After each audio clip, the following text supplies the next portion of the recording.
الشيطان الرجيم پناہ مانگتا ہوں میں اللہ کی شیطان مردود سے۔ بسم الله الرحمن الرحيم شروع اللہ کا نام لے کر جو بڑا مہربان نہایت رحم والا ہے۔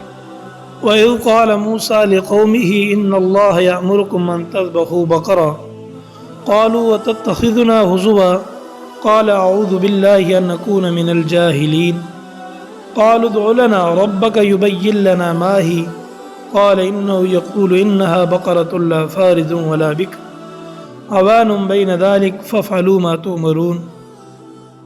وَإِذْ قَالَ، اور اس وقت کو یاد کرو جب موسیٰ علیہ السلام نے فرمایا اپنی قوم سے، ان اللہ یامرکم، بے شک اللہ تعالی تم کو حکم دیتا ہے، ان تذبحوا بقرہ، کہ ایک گائے کو تم ذبح کرو۔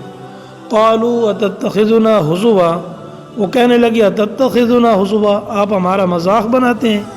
قال اعوذ باللہ ان نکون من الجاہلین، تو موسیٰ علیہ السلام نے فرمایا میں اس بات سے اللہ کی پناہ مانگتا ہوں کہ میں ایسے نادانوں میں شامل ہو جاؤں جو مذاق کے اندر جھوٹ بولیں۔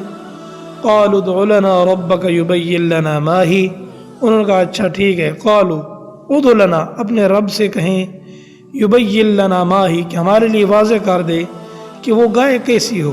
قال، موسیٰ علیہ السلام نے فرمایا انہ یقول، کہ اللہ فرماتا ہے انہا بقرۃ لا فارض ولا بکر، کہ وہ گائے ایسی ہو نہ بوڑھی ہو نہ ہی بالکل بچی ہو بلکہ جوان ہو، عوان بین ذالک، ان دونوں کے درمیان میں ہو۔ ففعلوا ما تؤمرون، پس جو حکم دیا گیا اس پر عمل کرو۔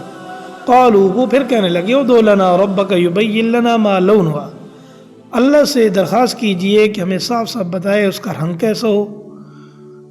قال، تو موسیٰ علیہ السلام نے فرمایا انہ یقول، کہ اللہ فرماتا ہے انہا بقرۃ صفراء، کہ وہ گائے تیز زرد رنگ کی گائے ہو، فاقع لونھا تسر الناظرین، فاقع لونھا، وہ ایسا تیز رنگ ہو کہ جو دیکھنے والا کا دل خوش کر دے۔